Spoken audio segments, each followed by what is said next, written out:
Hi friends, welcome to Aji's little world. ഒരു പൈനാപ്പിളിനെ തേടിയിട്ടുള്ള ഒരു യാത്രയാണ് കേട്ടോ. ഇടയ്ക്കൊക്കെ പോയി നോക്കും ഇത് പഴുത്തുവെന്ന്. അങ്ങനെ ലാസ്റ്റ്ലി അത് പഴുത്തു, പറിച്ചെടുത്ത് കൊണ്ടുവന്നു കേട്ടോ.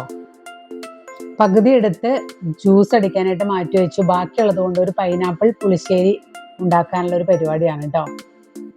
മുള്ളു പോലെയുള്ള ഭാഗങ്ങളൊക്കെ കളഞ്ഞ് ചെറിയ പീസുകളാക്കി അത് കട്ട് ചെയ്തെടുത്തു. മാമ്പഴ പുളിശ്ശേരി വെക്കുന്ന രീതിയിൽ ഞാൻ ഇടയ്ക്കൊക്കെ പൈനാപ്പിൾ കൊണ്ട് ഇങ്ങനെ ചെയ്യാറുണ്ട്. ഇനി അതിലേക്ക് 4 പച്ചമുളക്, 1/4 ടീസ്പൂൺ മുളക് പൊടി, 1/2 ടീസ്പൂൺ മഞ്ഞൾപ്പൊടിയും ആവശ്യത്തിന് ഉപ്പും ചേർത്ത് 1/4 ഗ്ലാസ് വെള്ളത്തിൽ നമുക്കതൊന്ന് കുക്ക് ചെയ്തെടുക്കണം.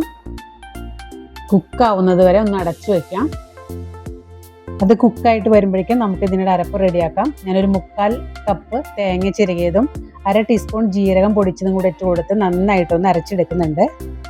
പൈനാപ്പിൾ കുക്കായിട്ട് വരുന്നു. നമുക്കതിലേക്ക് ഇനി കുറച്ച് കറിവേപ്പിലയും കൂടെ ഇട്ട് കൊടുക്കാം. വെള്ളമൊക്കെ വറ്റി ഇതുപോലെ ആയിട്ടുണ്ട്. ഇനി നമുക്കതിലേക്ക് 1 ടീസ്പൂൺ ശർക്കര പൊടിച്ചതിട്ട് കൊടുക്കുന്നുണ്ട്. നന്നായിട്ടൊന്ന് ഇളക്കി കൊടുക്കാം. പൈനാപ്പിളിന് നല്ല മധുരം ഉണ്ടെങ്കിൽ ശർക്കര ചേർക്കണം എന്നില്ല കേട്ടോ. പഞ്ചസാര ആയാലും നമുക്ക് ചേർക്കാം. ഇത് വീട്ടിലുണ്ടായത് കൊണ്ട് മധുരം അത്ര നമ്മൾ വാങ്ങിക്കുന്ന അത്രയ്ക്കും മധുരം ഇല്ല. അതുകൊണ്ടാണ് ഞാൻ ശർക്കര പൊടിച്ചത് ചേർത്ത് കൊടുത്തിരിക്കുന്നത്. ഇനി അതിലേക്ക് നമുക്ക് തേങ്ങ അരച്ചത് ചേർത്ത് കൊടുക്കാം. നന്നായിട്ടൊന്ന് ഇളക്കി കൊടുക്കുക. ഒന്ന് കുറുകി വരട്ടെ. നന്നായിട്ട് തിളച്ച് കുറുകി വന്നിട്ടുണ്ട്. ഈ ടൈമിൽ നമുക്ക് ഇതിലേക്ക് പുളി കുറഞ്ഞ നല്ല കട്ടിയുള്ള തൈര് ഒഴിച്ചു കൊടുക്കാം. നന്നായിട്ടൊന്ന് ഇളക്കി യോജിപ്പിക്കുക. തൈര് ഒഴിച്ചു കഴിഞ്ഞാൽ അധികം നേരം പിന്നെ തിളക്കേണ്ടതില്ല. തിളച്ച് വരുമ്പോൾ അപ്പം തന്നെ നമുക്ക് ഫ്ലെയിം ഓഫ് ചെയ്യാം. ഇപ്പോൾ ഞാൻ ഫ്ലെയിം ഓഫ് ചെയ്തു. ഇനി അതിലേക്ക് ചുക്കും ജീരകവും കൂടെ പൊടിച്ചൊരു 1/2 ടീസ്പൂണും 1/4 ടീസ്പൂൺ ഉലുവ പൊടിച്ചതും കൂടെ ചേർത്ത് കൊടുക്കുന്നുണ്ട്. ഇനി നമുക്കൊന്ന് താളിച്ചൊഴിക്കാം. പാൻ ചൂടായിട്ടുണ്ട്. ഞാൻ 1 ടീസ്പൂണ് കടുക് ഇട്ട് കൊടുക്കുന്നുണ്ട്.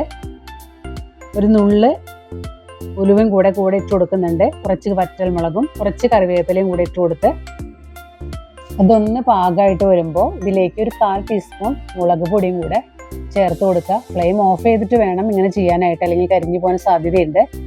ഈ താളിപ്പ് നമ്മുടെ കറിയിലേക്ക് ഒഴിച്ചു കൊടുക്കാം. നല്ലൊരു സ്മെല്ലൊക്കെ വരുന്നുണ്ട്. ഇനി നന്നായിട്ടൊന്ന് ഇളക്കി കൊടുക്കുക. ഇതിൻ്റെ ഫ്ലേവർ എല്ലാവിടേക്കും ഒന്ന് എത്താൻ വേണ്ടിയിട്ടാണ്. ഇനി ഇതിലേക്ക് കുറച്ച് മുന്തിരിയും കൂടെ ഞാൻ ഇട്ട് കൊടുക്കുന്നുണ്ട്. ഇത് തികച്ചും ഓപ്ഷനിലാണ്. നിങ്ങൾക്ക് ഇഷ്ടമുണ്ടെങ്കിൽ മാത്രം അത് ചെയ്താൽ മതി. ഞാനിങ്ങനെ ഇടയ്ക്ക് ചെയ്യാറുണ്ട്. 1-2 മണിക്കൂറൊക്കെ കഴിഞ്ഞാൽ ഈ മുന്തിരി ഇപ്പം ഇടുന്നൊരു ടേസ്റ്റ് ആവില്ല കേട്ടോ. ശരിക്കും പുളിയും മധുരവും എരിവും ചുക്കും ജീരകവും എല്ലാം കൂടെ ചേർന്നിട്ട് കറിയുടെ ഒരു ടേസ്റ്റ് വേറെ ലെവലായിട്ട് മാറും കേട്ടോ. എല്ലാവരും ഒന്ന് ട്രൈ ചെയ്ത് നോക്കൂ ഇങ്ങനെ. എന്നിട്ട് എല്ലാവരുടെയും അഭിപ്രായങ്ങൾ പറയണം കേട്ടോ. സബ്സ്ക്രൈബ് ചെയ്യുക, കമൻറ്റ് ചെയ്യുക, ലൈക്ക് ചെയ്യുക. താങ്ക്